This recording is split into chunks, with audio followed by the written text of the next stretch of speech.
다윗은 왕이었지만 그에게도 극복할 수 없는 고난이 있었습니다. 바로 그의 사랑하는 아들 압살롬이 모반하여 아버지를 죽이려 들고 왕의 자리를 차지하려 한 것이지요. 결국 유대 광야를 떠돌면서 견딜 수 없는 고통 중에 다윗은 선포합니다. 오늘 5절과 6절 말씀 같이 한번 읽어보시겠습니다. 나의 영혼아 잠잠히 하나님만 바라라. 무릇 나의 소망이 그로부터 나오는도다. 오직 그만이 나의 반석이시요 나의 구원이시요 나의 요새이시니 내가 흔들리지 아니하리로다. 아멘. 이 1, 2절에서 선포한 내용을 곧바로 다시 반복합니다. 그만큼 다윗에게는 이것이 중요하고 간절한 고백이라는 거지요. 여러 가지를 붙들다가 하나님도 그 중에 한 분으로 바라는 것이 아니라 하나님만 바라겠노라 선포하고 있어요. 어떤 방법으로? 잠잠히 바라겠다. 침묵하며 말 없이 하나님만 바라겠다. 그렇게 선포합니다. 이 악인의 특징이 뭡니까? 악인의 특징은 말이 많아요. 겉으로는 아주 번지르르한 축복의 말을 뱉지만 속으로는 저주를 뱉습니다. 이 진실이 없는 거짓이지요. 그것으로 사람을 속이는 겁니다. 자기 이익을 위해서. 이 본래 거짓말을 하는 사람은 그 거짓말이 아니라는 사실을 이렇게 포장하기 위해서 얼마나 말이 많아집니까? 이들은 자기의 유익을 위해서라면 사람을 해치는 일도 서슴지 않는 이들입니다. 그러나 다윗은 입을 굳게 다물고 하나님 앞에서 침묵을 결단하고 있어요. 여러분, 다윗이 왜 할 말이 없겠어요? 사람이 몸이 아프면 신음소리가 자동으로 나옵니다. 아이고 나옵니다. 마음이 아파도 마찬가지예요. 그 아픈 그 속내를 소리를 내서 말하지 않으면 답답해서 견딜 수가 없어요. 그럼에도 불구하고 다윗은 침묵을 선언합니다. 왜 침묵을 선언합니까? 침묵할 때에야 비로소 하나님의 음성을 들을 수 있기 때문이에요. 하나님을 진정 의지한다면 섣부른 말을 장황하게 쏟아내기보다는 오히려 침묵하면서 하나님의 음성을 전적으로 받고자 하는 귀 기울이고자 하는 자세가 필요한 것입니다. 우리에게 필요한 자세지요. 다윗처럼 하나님 앞에 잠잠히 침묵하면서 그 음성에 집중하는 것입니다. 사실 오늘 우리는 너무나도 소음이 많은 시대에 살고 있어요. 주의력이 분산되는 시대에 살고 있습니다. 매우 산만한 시대에 살고 있어요. 무료하고 반복되는 삶 속에서 뭐 새로운 것 없을까? 특별한 것 없을까? 그렇게 고민하지만 실은 안타깝게도 우리의 모습을 돌아보면 어제와 똑같은 오늘을 반복하며 살고 있습니다. 같은 직장에 출근하고요. 같은 일을 합니다. 같은 사람을 만나서 같은 얘기를 하는데 또 박수를 치면서 우습다고 또 얘기를 합니다. 그리고 집에 와서는 같은 TV 프로그램을 봅니다. 드라마를 보는 사람은 드라마를, 스포츠를 보는 사람은 스포츠를, 뉴스를 보는 사람은 뉴스를 계속 봅니다. 그리고는 어제 걱정하던 얘기를 또 꺼내서 그 걱정을 계속하다가 겨우 잠이 들고요.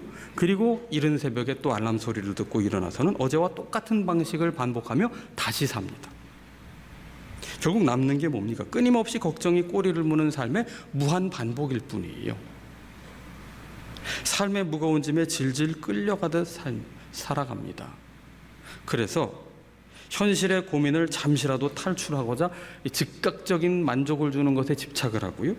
욕구 충족을 위해서 자극적인 것을 찾아다닙니다. 그것을 잠시의 위로로 삼는데 더 자극적인 맛을 내는 음식, 더 자극적인 볼거리, 더 자극적인 즐길거리, 그걸 찾는데 결국 만족이 없지요. 허무할 뿐입니다.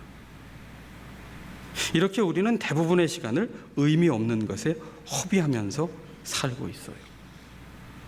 누구에게 연락 안 오나 카톡 붙들고 문자 보고 SNS에 올린 글에 댓글을 누가 달았는지, 좋아요를 누가 했는지, 싫어요가 얼마나 있는지, 이 스마트폰과 이 인터넷을 끼고 살아가고 있습니다.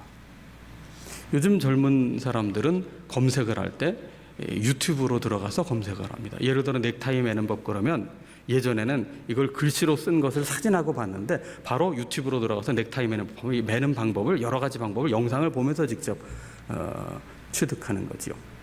그런데 흥미로운 사실은 유튜브 영상을 가장 많이 보는 연령대는 50대 이상이라는 통계가 나왔어요. 그러니까 젊은 사람이든 연세가 드신 분이든 모든 연령대가 다 스마트폰, 인터넷의 포로가 되었다는 거예요. 정보의 과잉입니다. 흥미에 중독이 되어버렸습니다. 지쳐 있어요. 그게 스트레스를 푸는 것이 아니라 오히려 그게 우리의 스트레스가 되고 굉장히 피곤한 일이 되어버렸습니다. 다시 말해서 굉장히 산만해졌어요. 우리의 삶 이전보다. 집중력을 잃어버렸단 말이죠. 우리가 회복해야 될 가치가 뭐냐면 집중력입니다. 햇빛이 그냥 창문을 통과하면 햇빛이 되지만 볼록 렌즈를 통과해서 초점이 모이면 거기에 엄청난 열이 발생하지요. 신앙이 뭐냐 하면 하나님께 집중하는 겁니다. 에스겔을 통해서 우리가 매일 성경을 에스겔 말씀을 묵상하고 있는데요. 에스겔을 통해서 하나님께서 그렇게 하나님께 돌아오라고 하면서 돌아오지 않고 마음이 굳어진 백성들에게 하나님께서 심판하시겠다는 말씀을 하시는 그 이유가 무엇 때문이었습니까? 하나님께 집중하지 않고 주의가 산만해졌어요.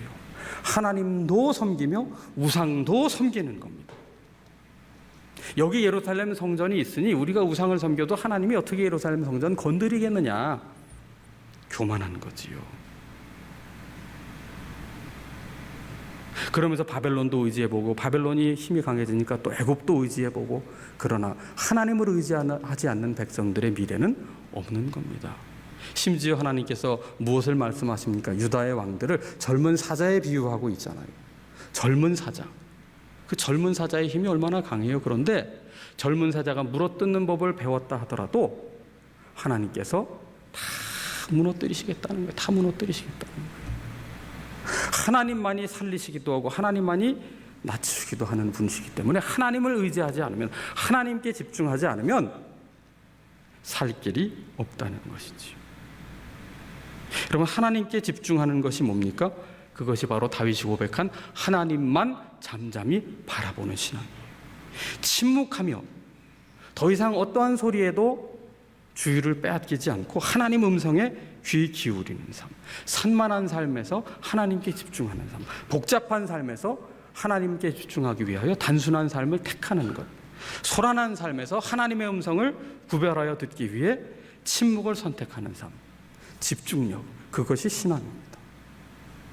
사실 압살롬이 다윗을 모반하고 왕위를 빼앗으려고 할 때 다윗의 주변에는 의지할 사람이 아무도 없었습니다. 다윗을 보좌할 측근들이 모두 압살롬 편에 섰기 때문이에요. 다윗이 정말 신복처럼 여겼던 그런 사람들도 다 압살롬에게로 가버렸어요. 이런 비극이 어디 있어요? 다윗의 대관식 때 그렇게 열광하고 환호하던 사람들, 특별히 총애하던 신하들 모두 등을 돌려버렸습니다. 다 자기의 이익을 추구한 때문입니다. 도리어 다윗을 따른 사람들은 누구냐 하면 사무엘하 15장에 보면 가드 사람 이때가 이끄는 블레셋 군사 600명이었어요. 가드는 사울 왕의 박해를 피해서 다윗이 도망했던 곳 아닙니까? 블레셋 성읍 중 하나예요. 이방 땅입니다. 그리고 그들은 이스라엘을 괴롭히던 블레셋 군사들이었습니다. 그런데 이들은 다윗이 예전에 가드에 머물 때 그의 신실함을 곁에서 보았던 사람들이. 그래서 이때가 다윗에게 뭐라고 고백합니까? 사무엘하 15장에 보면 내 주 왕께서 어느 곳에 계시든지 사나 죽으나 종도 그곳에 있겠나이다. 다윗의 주변엔 아무도 없었지만 도리어 블레셋 군사들이, 이때를 포함한 이들이 죽을 각오를 하고 다윗을 따르겠노라 결단을 하고 있어요. 이런 상황에서 다윗은 고백하기를 뭐라고 합니까? 나의 영혼아 잠잠히 하나님만 바라라. 하나님만 바라라.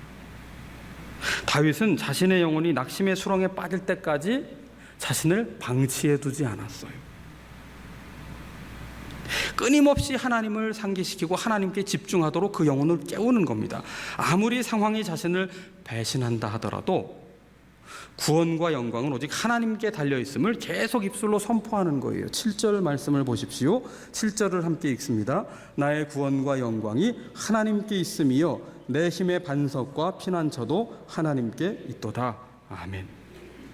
나의 구원과 영광은 아무리 상황이 어둡더라도 하나님께 있다. 내 힘의 반석과 피난처도 하나님께 있다.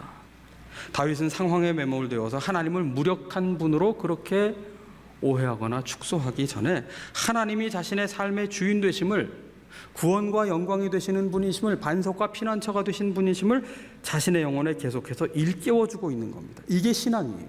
하나님께 집중하는 거예요. 아무리 낙심할 일이 있고 수렁에 빠진다 하더라도 하나님만 바라보며 하나님께 집중하기를 선택하는 삶이 곧 신앙입니다.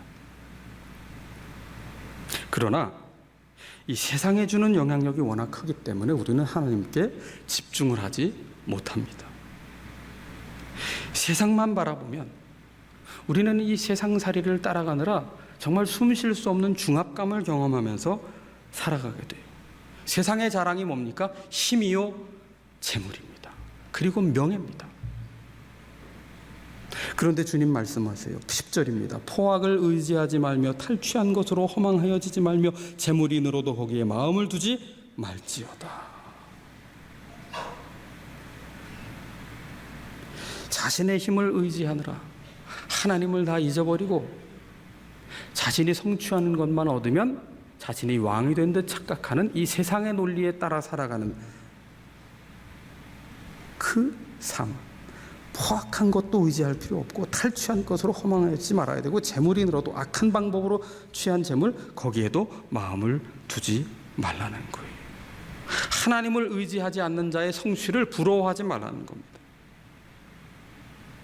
그것이 대단해 보여도 하나님의 관점에서 볼 때 이것은 입김에 불과하다는 거예요. 9절 말씀을 같이 읽어봅니다. 아 슬프도다. 사람은 입김이며 인생도 속임수이니 저울에 달면 그들은 입김보다 가벼우리로다. 아멘. 입김을 저울에 불어보신 적 있으십니까? 몇 그램 되던가요? 무게가 안 나갑니다. 시편 1편은 말씀하잖아요. 악인의 형통에 대해서 그것은 바람에 나는 겨와 같다는 거예요. 하나님 없는 인생, 그것은 입김과 같고 인생 전체는 속임수다. 속고 속이는 삶, 죄악과 탐욕이 반복되는 삶일 뿐이다. 우리의 인생 저울에 우리를 괴롭히는 삶의 무게를 달아본다면 그 무게가 얼마나 될까요? 세상의 저울에 달아본다면 우리가 이루지 못한 일에 대한 그 원통함이 있거든요. 불만이 있거든요. 또 절망이 있거든요. 그리고 세상살이에 대한 염려가 있고요. 상처받은 마음이 있고 미움이 있고 분노가 있고 또 후회가 있어요. 이 모든 것을 짊어지고 인생 저울에 올라가 보면 저울의 눈금이 아마 한 바퀴 도는 것으로도 모자라서 계속 돌 거예요. 삶을 짓누릅니다. 그런데 하나님의 저울에 달아보면 세상이 우리에게 주는 무게는 아무것도 아니라는 거예요. 하나님 보시기에 입김밖에 되지 않는다는 거예요.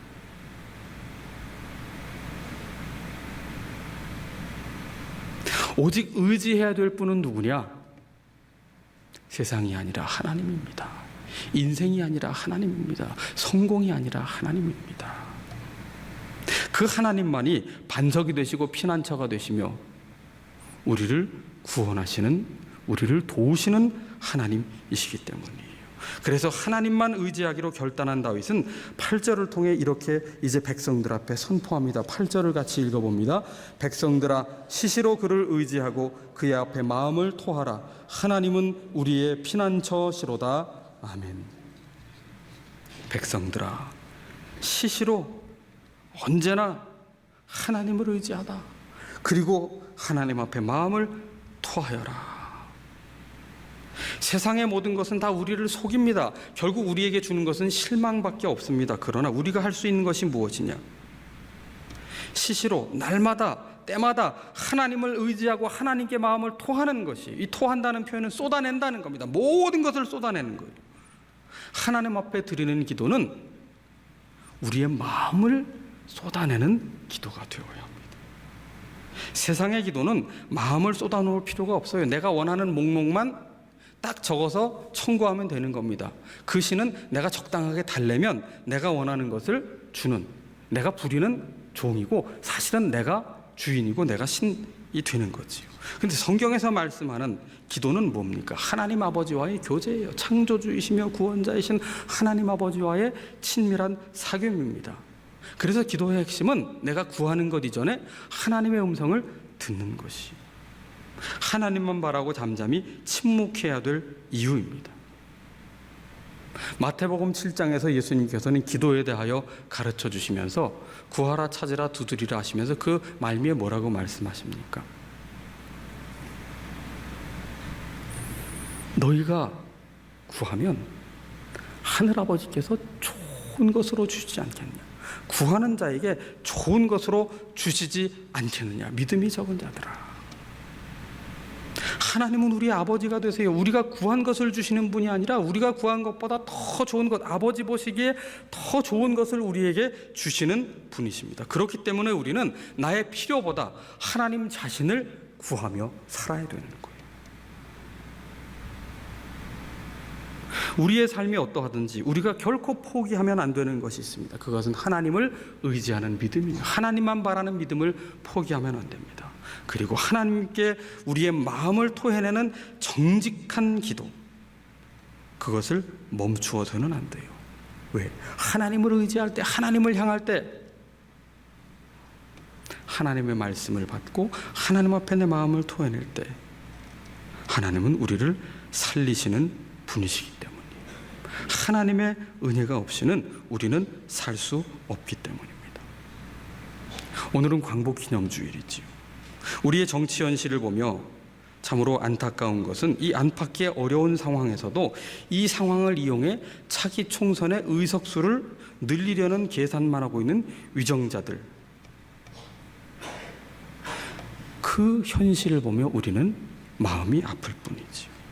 정치에서 지지율을 올리는 가장 쉬운 방법은 뭐냐면 편을 가르는 겁니다. 내 편과 내 편을 갈라서 모두 나와 다른 사람을 적으로 여기는 거예요. 이게 바로 후진 정치의 아주 전형적인 모습인데, 여러분, 정치적인 견해는 우리가 다 다를 수 있어요. 획일화가 곧 선진국이 되는 것은 아닙니다. 다만 중요한 것은 상호 인정을 하고 균형을 이루고 서로가 보완해 나가는 관계가 될 때 이 정치가 발전하게 되고 나라가 발전하게 되는 것 아니겠습니까? 그렇기 때문에 우리는 정치를 탓하기 이전에 우리가 먼저 성숙한 국민이 되어야 하고, 또한 우리가 먼저 성숙한 성도가 되어야 합니다. 성숙한 성도로서 진정 나라를 사랑하는 증거는 무엇으로 드러나야 합니까? 그것은 기도로 드러나야 합니다.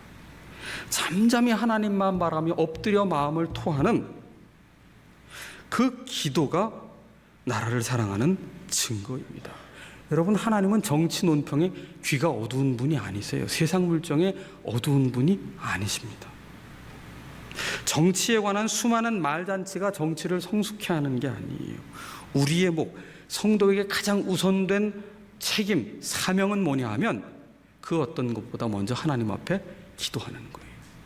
정치의 성향이 다르다 하더라도 이 모든 역사 위에 계시는 주관자 되신 하나님 앞에 이 나라와 민족의 미래를 맡기며 엎드리며 기도하는, 하나님의 주권을 인정하고 맡기며 기도하는 그 간절한 기도가 우리에게서부터 시작되어야 한다는 겁니다.